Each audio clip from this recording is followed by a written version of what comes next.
I can't speak to the transgender experience, but I would like to say something about sexuality. Being gay is not a choice. Accepting that I am and acknowledging that to myself and others coming out was a choice. Homosexuality is natural. It is found in the natural world in most, if not all, species. It is only the human species that has built the construct of heteronormativity.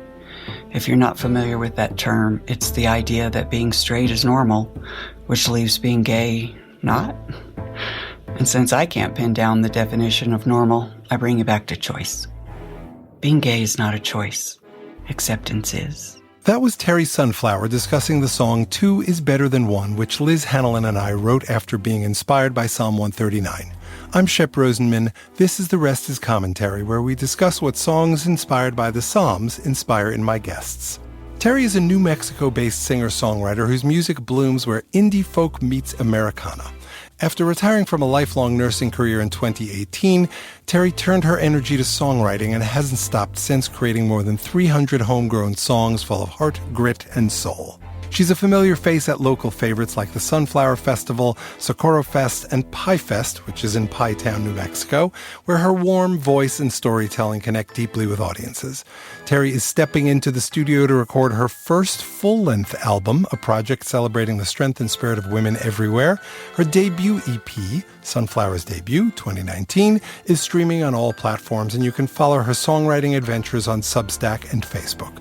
Terri is part of both the Song School and Fearless Songwriter communities that I often mention on this podcast. She and I had this conversation back in 2024. As you will hear, we spent some time talking about her dad, Tom Cook, who died on April 9th, 2025. This episode is dedicated to his memory.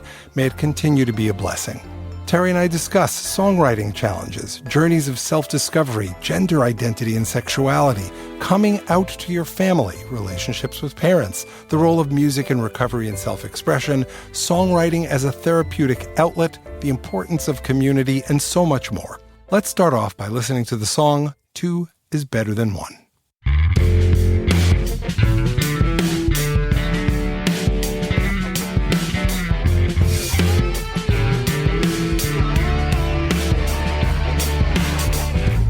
Thursday night I hit the club, black t-shirt, a Metro Man, black jeans and polished wingtip docks, and my trusty snapback trucker cap. Some say I come straight from hell, and I'll go back there when I'm done. Some say I'm a two-faced redhead, but I say 2 is better than 1.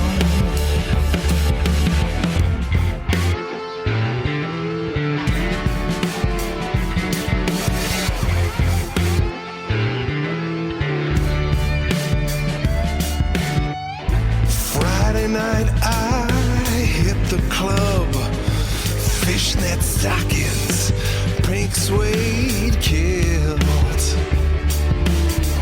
sparkly silver platform soles. Some guy says, man, that girl is built. Some say I come straight from hell, and I'll go back there when I'm done. Some say I'm a two-faced redhead, but I say 2 is better than 1.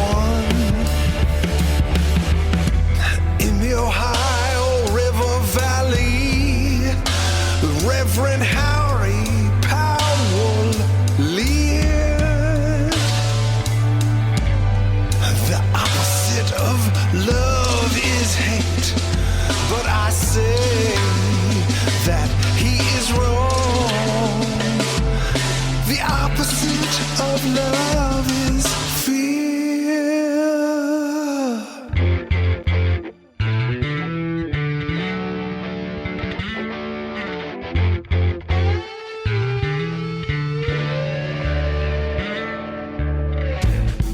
morning light, no makeup on.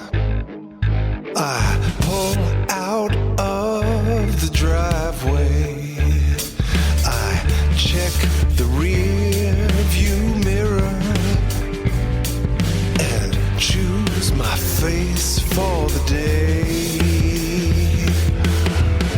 Some say I come straight from hell, and I'll go back there when I'm done. Some say I'm a two-faced redhead, but I say two is better than one. I say two is better than one. I say two is better than one. Hi, Terri. Hi, Shep. So nice of you to join me here. I really appreciate it. It's an honor. Thank you for having me. Of course. So, do you want to tell the story of how we know each other? Well, that's interesting that there is a story. Be great to hear yours too. I feel like we met on Timmy's Fearless Songwriting Challenges, and that we first got to know each other through our songs. That's exactly right. Here's the very interesting part. I noticed you at song school before that. I was like, who is this person who knows everybody? And it was with all the cool kids. And then it's through the Fearless stuff that I feel like we said, kindred spirits, let's get to know each other. And then things escalated from there once I started camping at song school. Right. I have a picture of you in my head from song school once you were camping there and I could see you more. But my recollection is through songs and either place. Yeah. That's true. Exactly. So for context, I'm sure I've explained this in other sessions here, but Fearless Songwriting is a 6-time-a-year challenge where for a week you write a song a day. In theory, in 45 minutes or less. I think many of us end up exceeding the 45 minutes, but it's well-intentioned. We try, and sometimes we achieve and put out whatever came out in 45 minutes, but more often than not, once you're close, you're like, I'm going to finish this, and it will take longer. For me, like I put a heart out on it because I'm like working in the middle of the day.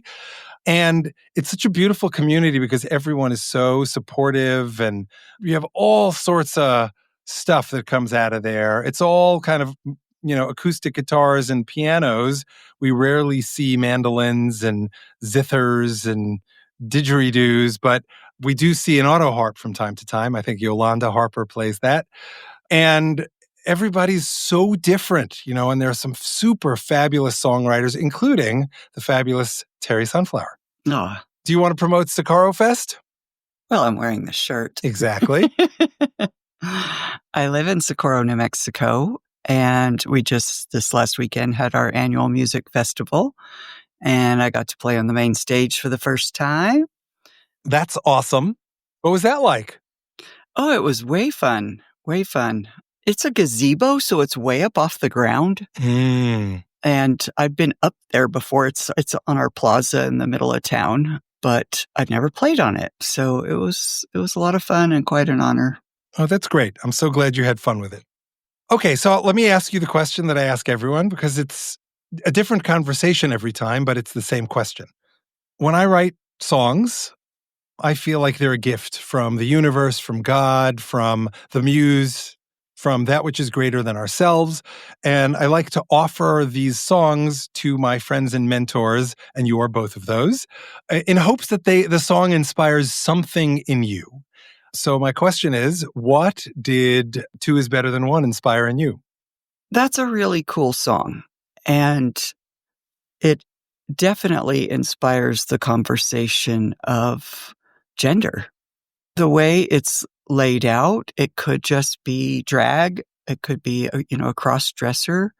It may not be a transgendered person at all.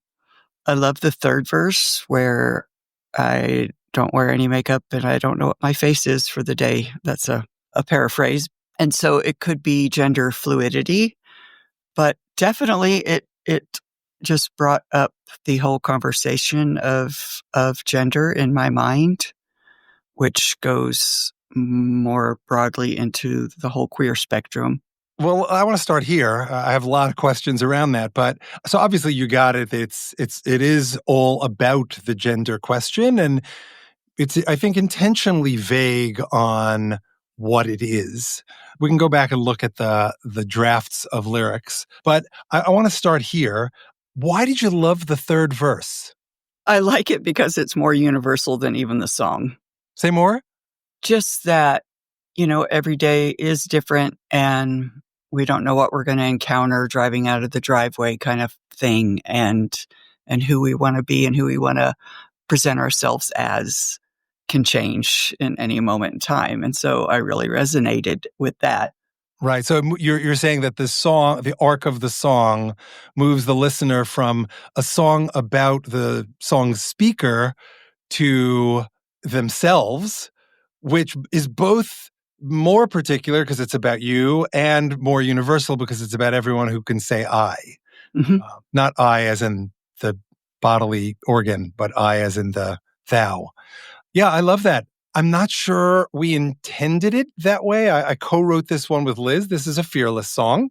I love that it makes that move, and that not only that you got the gender issues, but that you were able to, if you will, transcend the gender issues by seeing that in the third verse. Right. Yeah. It seemed like a very fluid song. So that seemed to be the way it would flow for me, is that it may have been about one person at first, but really, there's all of us. Any of us, sure. The gender issue, the queer space issue, let's go there, is one that's very, very important to me. I've been an ally since I was very, very young, when there was a flood in my parents' basement. I don't know if it was the 1973 flood or younger than that. I think it was the 1973 flood, because it was after my brother had already left our house, was living in New York, and he was storing so much of his crap at my parents' house. And it got ruined in this flood because it was all in the garage and in the basement. Because it started smelling moldy, my parents unknowingly asked me to get rid of all the moldy stuff. And in unpacking these boxes, of course, there were the Life magazines with Kitty Hawks on the cover, his girlfriend of a long time, and the, Time magazines with Kennedy on the cover. And then there was After Dark and all sorts of other magazines that I'd never seen before that had a lot of very hot men on the cover. And I was like, what's with all the hot men? And of course, then I open it up, I'm like, oh.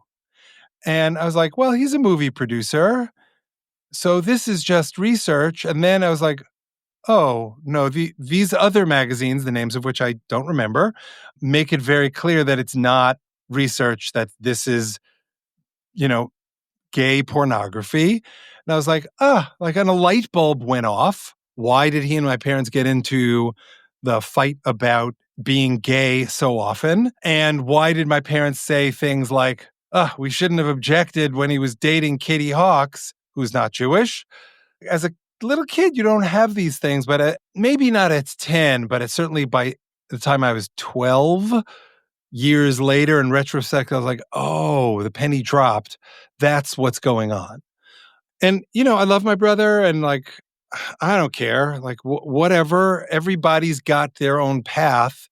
I happen to believe that for many, if not most people, there's you have a natural path, and then there's a sliver of the spectrum that can go either way and that can make a choice either way.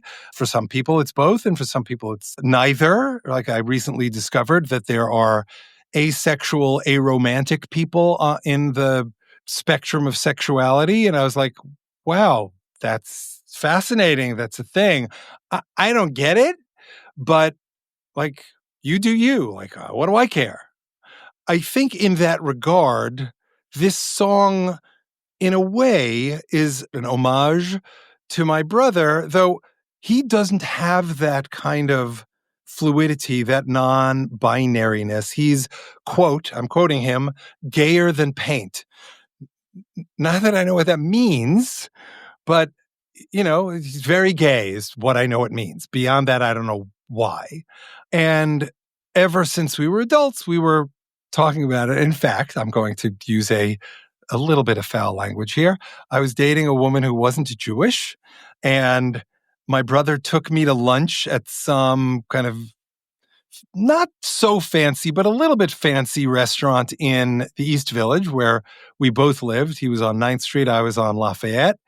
And, he's given me a hard time about dating this woman. And he says, "What are you going to do? Tell mommy you're dating someone who's not Jewish? It's going to kill her." And I'm like, "Zvi," that's his Hebrew name, "you are saying this to me?" Like, because I knew at this point what was going on. And he looks at me and he said, "What do you mean?" And I'm like, "Well, you're gay." And he said, "What do you think? I tell mommy and daddy that I suck cock?" And I'm like, and by the way, it was like one of those moments where the entire restaurant stopped eating and turned their attention to us, even if only slightly, to like see us from the corners of their eyes. And it was a powerful moment because it was the first time we named it.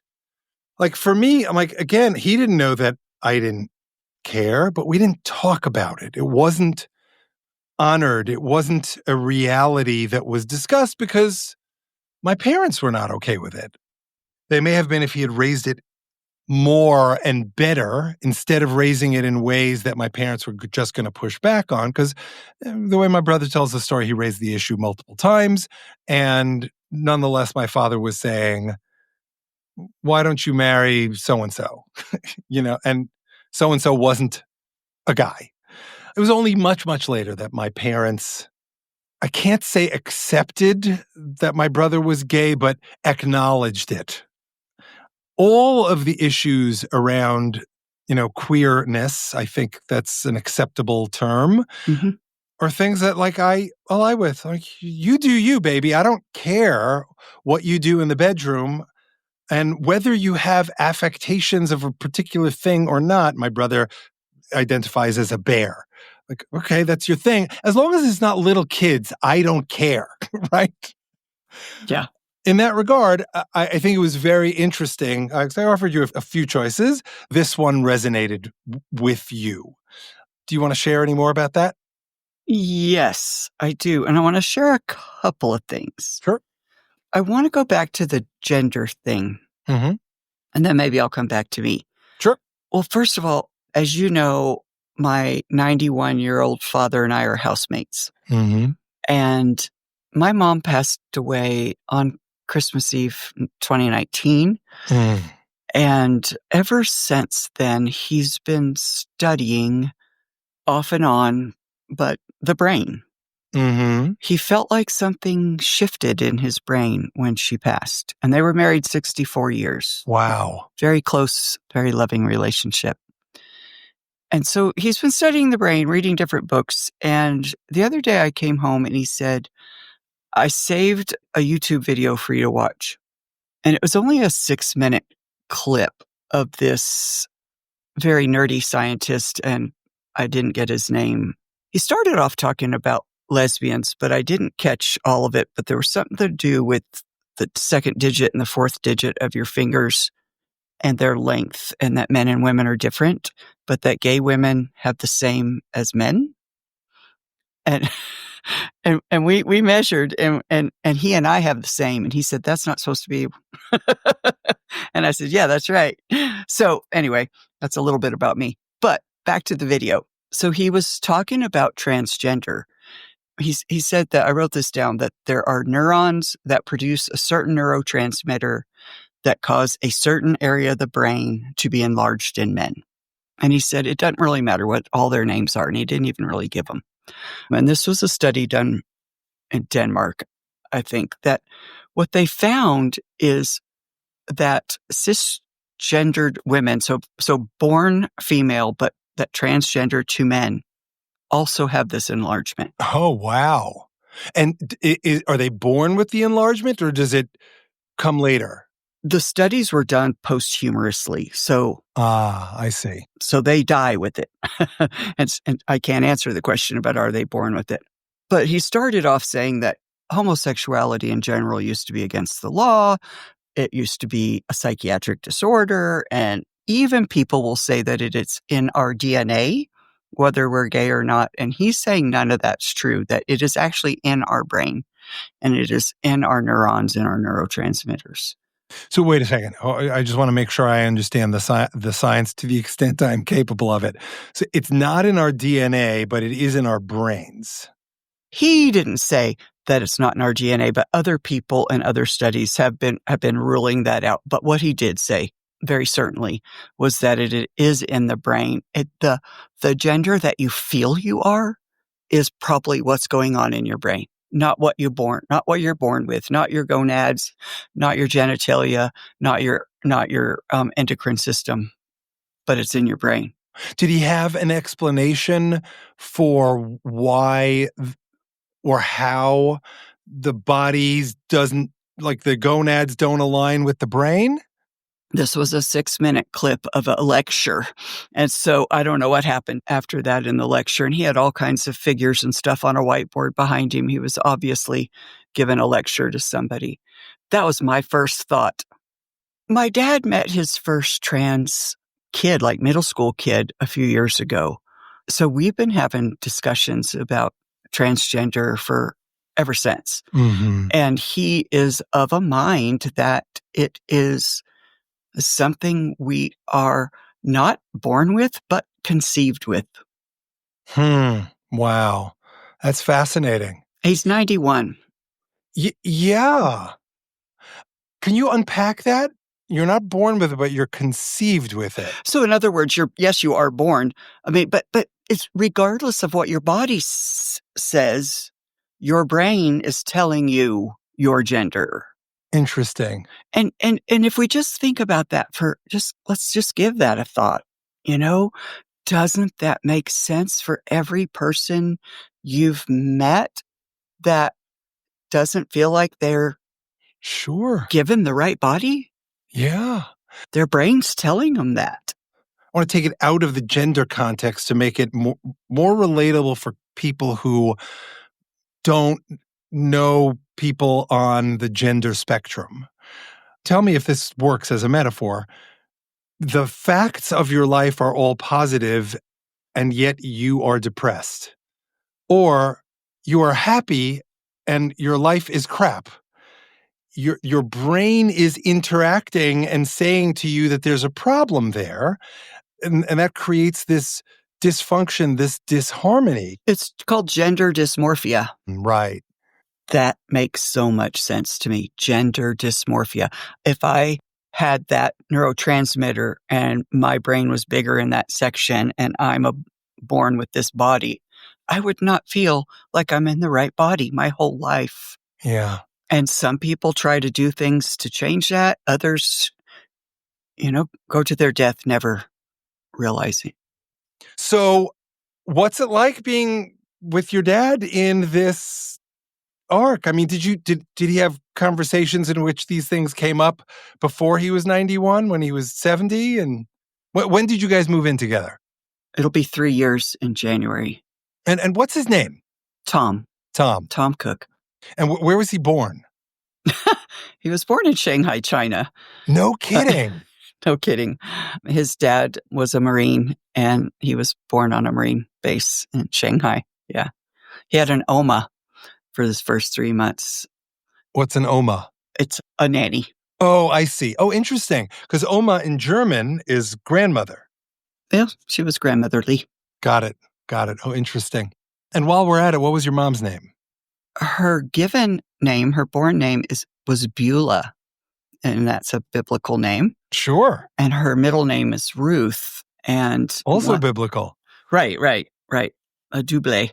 But when she moved away from home at 18, she just went by Ruth from then on. And how did they meet? They met in Baltimore at Martin, which is now Martin Lockheed or Lockheed Martin. Yeah, that one.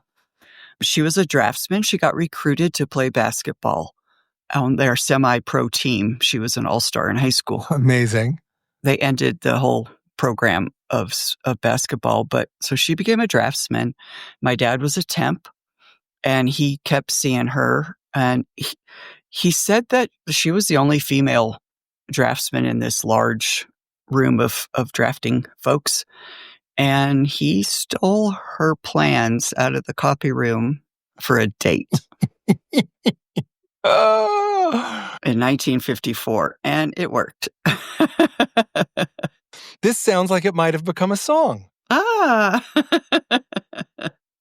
You want to talk about that?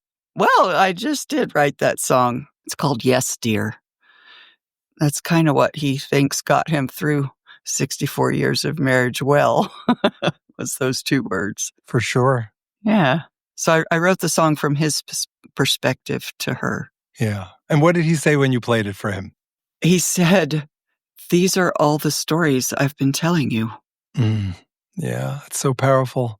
He must have feel really seen and heard. I think so. You know? And that must be really gratifying for you to bring that to him. Yeah. You have kids, right? I do. Do you have a relationship with them where you feel seen and heard? With one of them, I do, yes.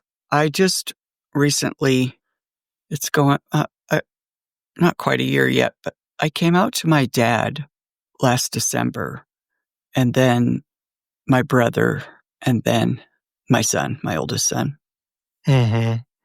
And they were all very receptive, but my dad was just the best. I couldn't have asked for anything better. So you asked me how he felt, when he was in his 70s. I don't know. We never talked like we do now. Right. I was not aware of my own self back then. We're 30 years apart. So when he was 70, I was 40. I was married to a man. I've been married twice, actually, and have my 2 kids. And I don't regret that. But I would have loved for there to have been representation. I would have loved to have had a sibling or a family member to have had the opportunity to learn what the feelings. I had my own sense of dysmorphia. I never felt like I was truly who I was. I was always, all my life, waiting to find out who I was. So it was a mystery to you. You didn't. Interesting. It was a mystery. And okay, I have a lot of questions, but I want to start with this one. First of all, can you share the wonderful alliterative moniker that you've shared with me about your current status? You remember? 3 L's? No. Tell me. You described yourself as a late life lesbian. Oh, those 3 L's, yes. All I could think of was lesbian, late life lesbian, yes. Yes, I definitely am. That's consistent with resolving the mystery because, some people know, like we have, again, people in our lives who I believe know that they're gay, but they won't act on it. They don't act on it. If you dare raise the issue with them, they either think you're joking or they get pissed off. But like, I know deep in my heart that this person is, to quote my brother, as gay as paint. We have other friends who didn't know it. And if you ask them, like you got a curious look, but that was the end of it. And then all of a sudden they're exploring what this means. When they can talk about that, that's like, oh, more power to you. I may not agree with all the decisions about how you're exploring it, but good for you for knowing thyself and engaging with that, whatever that means to them. And at the end of the day, like, even if I don't agree with this or that, like, again, I don't care. It's not for me to decide. There are people like yourself who don't know, and you're discovering this. Are you comfortable sharing what that was like? How did you discover it? What were the emotions? Like, what did you do with that? So this is 2024. So in 2016, I had my sort of gay awakening where I felt like, oh my God, I'm attracted to women. Oh, wow. Wow. And it was just like knock me over with a feather kind of a feeling. You were never attracted to women before that? I've always been attracted to women, but I just thought they were prettier than men. Okay, fair enough. I've always been attracted to women. I just didn't know that meant I was gay. Got it. I mean, can you just wrap your mind around that? Like, I've always been gay, but I didn't know that the things that I did or the things that I thought meant I was gay because I did not have enough gay representation in my life. That's painful. It's very painful. Yeah. And then when I did figure it out, I wasn't ready to handle it. I was coming out of an abusive marriage because of that. And the thing about a straight man with a gay woman who doesn't know she's gay means that things weren't great for them. And so that became a point of contention over a 26-year marriage. Yeah, I would say. Okay, right. And unbeknownst to either one of us, really, what was going on. So by the time I left the marriage, sex was just the last thing I wanted to think about. We started this program where you were talking about you didn't understand asexual and aromantic. That's how I identified. Yeah. That's how I came into my queerness. Right. Oh, wow. What a fascinating journey. Even when you look at it in retrospect, you see the dysmorphia, to use that language again. Does it bring you comfort that you are where you are? Or, yes. Okay, that was a big contented sigh for those not watching. Yes. I am in my body. And I am fully here, and I fully know who I am. And it took some therapy to get me here. But I do not feel like I am either asexual or aromantic any longer. But those were labels I needed. They're what brought me to where I am now. So it's been an 8-year journey of self-discovery, and I don't know. I could die tomorrow and be so happy. Oh, that's amazing. And your songs reflect it. There's so much life in your songs, the details, including the ones that I stole from you last week during Shanna's Taylor Swift songwriting challenge. How did you steal? The yellow stained fingers. I was like, this is Terri's language, but I think it fits here, so I think I'm going to go for it. Because the songs were nothing alike. Right. To what extent did music play a part in your, I'm going to use the word recovery, because that's what it is in a way? My music, my songwriting is very autobiographical. It's all very comes from my heart. Like you said, there is something greater than myself that writes a lot of my songs. But I started off really writing in 2018. So I was in this discovery phase of mine. Is that when you started going to song school, or was it before Yes. that? Okay. Yeah. Got it. Yes. I had written maybe a dozen songs before my very first song school, and now maybe 300. You're a beast. I'm a beast. It's terrible. And I still don't know if I have 10 for an album, right? This is crazy. If you give me the 300, I will pick out at least 30 for an album for you. You know, I started off with that wounded person and the abuse and learning about narcissism and empathy. Not narcissism for you. No. Right, the people around you. Yes. Specifically, your abusive ex-husband. Correct. So I started writing there, but then it transformed into the self-discovery parts of me and who I was becoming.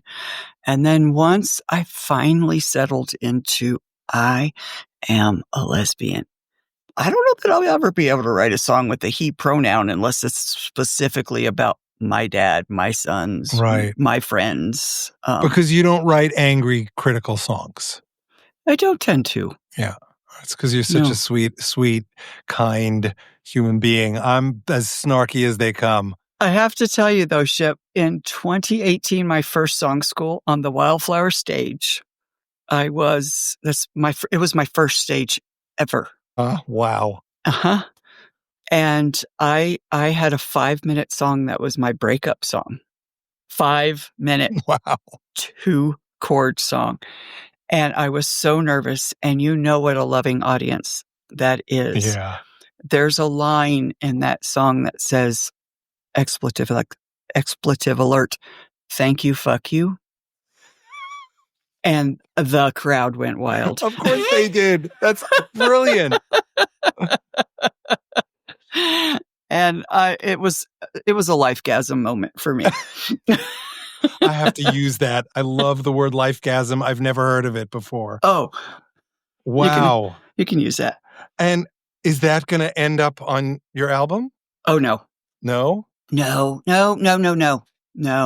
My album is for and about women. Got it. Brilliant. Part of the song school community, like every other community, there are groups and subgroups, and there are those who only hang out in one group and those who kind of cross groups. I'm not a cross dresser, but I'm a cross grouper. I feel at home at song school, but not at home in any particular group. Like I don't have a group of my people, but I have my people who all are in many different groups.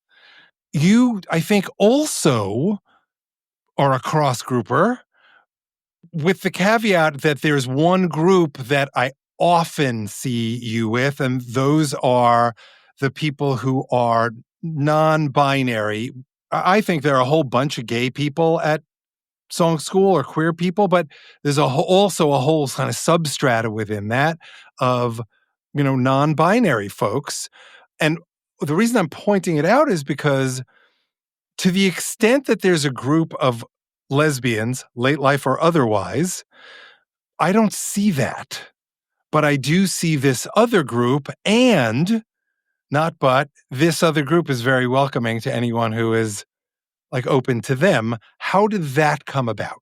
I think that song school is one of those places where I was embraced by my community before I knew I was part of my community. You've heard of gaydar, right? And my gaydar has certainly improved in the last couple of years, but other people that had honed in gaydar saw me before I could see me. And was that part of your ultimate move from asexual to I am a lesbian? I'm not sure I understand the question. So you said other people saw you before you did. So did someone say to you, Terri, you're as lesbian as they come. What's with the asexual stuff? That was my therapist. Yes. He or she or they? Yes, she. She. Was that a hard conversation, or was it a lightening of the load, or both? It's so weird how you get thoughts in your head, right? I thought if I was asexual, and at the time I did, that I couldn't be anything else. Mm-hmm. I couldn't identify as a lesbian. Right. And I like there was some cred that I didn't have, it was just weird. It was just in my head. And so it was really her that said that, no, actually, you can be an asexual lesbian, Terri. You are a lesbian. But before that, I felt like I was a part of the gay community, and my door in was the asexual part. Mm-hmm, mm-hmm. And so I might have flocked to non-lesbians, non-identifying lesbians first. Mm-hmm. And that's probably how I got more into the non-binary group. Got it. Because I didn't try to find my lesbians. Sure. Am I correct in the assessment that there isn't a, quote, lesbian group at song school? There's a lot of women who hang out together, some of whom might be lesbians. Yes, I think what you just said is true. There's a lot of women who hang out together, and some of them are lesbians. And now I know. Was there a moment for you, or did you mention the moment? Was it with your therapist where you said, okay, I'm a lesbian? Was there, you're at a bar and you saw this woman? Yeah, that was it? Oh, no, the gay awakening that I had in 2016, I knew. Got it. I see. But I stuffed. So she just helped me unearth the stuffing. Do any of these issues get processed in your songs, or are you done processing because you now know who you are now and there's no more mystery? Well, there's not too much more mystery, but there's still things that come up for me, like different women throughout my life and different even girls, high school and middle school and things that I remember. Oh my gosh, these kind of things like, oh my gosh, of course. And those are fun. They're Well, those are great moments. I mean, I'm imagining the moments, but those are great moments for me to turn into song. yes, right. You never have to mention a person's name. It can be risque, but it doesn't have to be. The song I wrote about the bully at the bus stop, I'll bite, no bark, is the chorus. This last week. Yes. So we had the same name. I changed my name from Teresa to Terri because of this girl. Because she was Teresa and she was butch and she picked on my brother. I innately distanced myself from her Sure. because I didn't want to be her. It wasn't the name. I didn't want to be what she most certainly was, a lesbian. And we ended up being really good friends until I Wow. moved when I was 15. We moved far away and I never saw her again. So that's in the song, and that song's not finished because it needs to reveal that. Sure. That we were alike in more than our name. Yeah. Have you ever considered reaching out to Teresa? Not in many years. I did, probably 40 years ago. I called her up, but I haven't since. But, oh yes, I have thought of it just recently. That would be a fascinating third verse. Not that you should reach out to her for a third verse. Right. We're all told, write what you know. Now, I don't know queer life firsthand. I know it second and third hand. And, this is a big issue for my clients right now. If you are a cisgendered white male, you can't write the scripts or a book that has a female or person of color or, queer lead character because it's just not acceptable anymore. There's a conversation around that vis-a-vis my clients, but we're going to put that to the side. Before sharing that song, and others that I have with people where there was a question for me about, is it appropriate for me to write this? In one case, it was about people of color, and that became very clear in the song. But so in this case, is it problematic for you that I'm writing, or do you think it would be problematic for some of our non-binary friends that this is what I'm writing? Or does the fact that the third verse universalizes it make it acceptable? Before I listened to it, knowing what it was about, I wondered if you were going to be able to convey the feeling of a transgendered person. And then listening to the song, you didn't try to say, I know how this person feels. It was an external presentation. So verse 1 is an external presentation. Verse 2 is an external presentation. The chorus, some people say, I say two faces are better than one, or two is better than one. Two is better than one. That's the only line in the whole song that has what the narrator might be feeling. Right. And I feel like that is all you can give. Right. And that you did that, know? So I don't feel like you crossed any boundaries in any way because you left it there. Yeah. Because the last thing I would want to do in trying to explore subject matter that isn't my own firsthand is hurt someone. On the contrary, the song, if you will, is intended to be that of an ally reaching out to people who fit whichever category you define for the song and say, I see you. And all this is good. I am specifically saying, as the writer of the song, what I would say if I were you and in your shoes, two is better than one. These songs evolve. I have morphed or evolved from talking about the process to talking about the future. And I've been trying to call in the one. Mm. And that's kind of where my head is and my heart is. Can you say more about that? I think part of the years of being asexual, aromantic were based on my history of being with a man.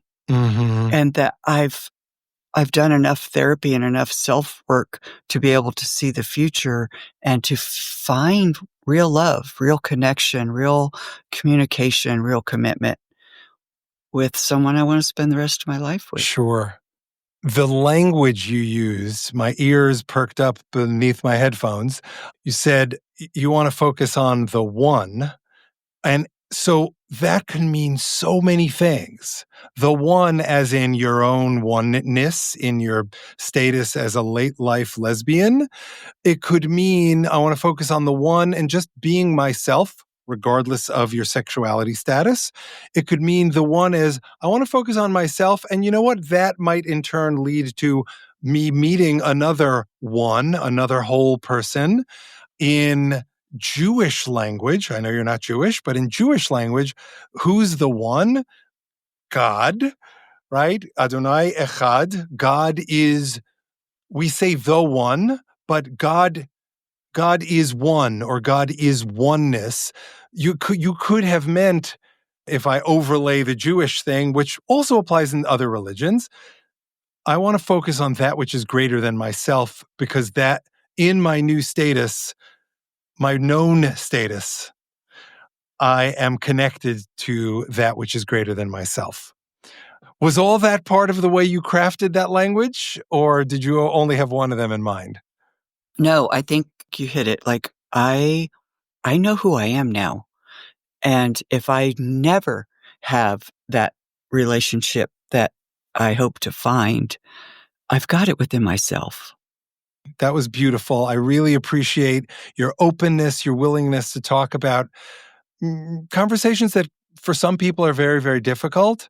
I think your songwriting and kind of your openness there is simply a reflection of the gorgeous individual you are. I love having you as my friend. I love writing with you and hearing what you write, and really appreciate that you participated in this conversation. If I can end with a blessing, I bless you that your oneness opens you up to meeting one or more other onenesses that are complementary to you. Thank you, Shep. Thanks so much for listening. Special thanks to Terri for joining me, to Dave Coyle for his help in producing this episode, to E-Rose for his help producing the song in this episode, to Jessica Hanna Swedler for her help on social media, and to Liat Silvera for helping me design the logo for the podcast. You can find Two is Better Than One and all of the other songs in this song cycle on most platforms that stream or download music, including Spotify and Apple. In the next episode of The Rest is Commentary, I will be talking with my friends Professor Jeff Prosky and Rabbi, poet, author Julia Knobloch. We discuss the song I Forgot What Happened in Babylon, which I co-wrote with Julia and was inspired by Psalm 137. We discuss love, loss, the search for meaning, Los Angeles, Babylon, and Zion, the power of change, biblical texts and personal experiences as inspiration for poetry and music, the importance of community in grief and transition, choosing life and finding joy in everyday experiences, and so much more. Please join us.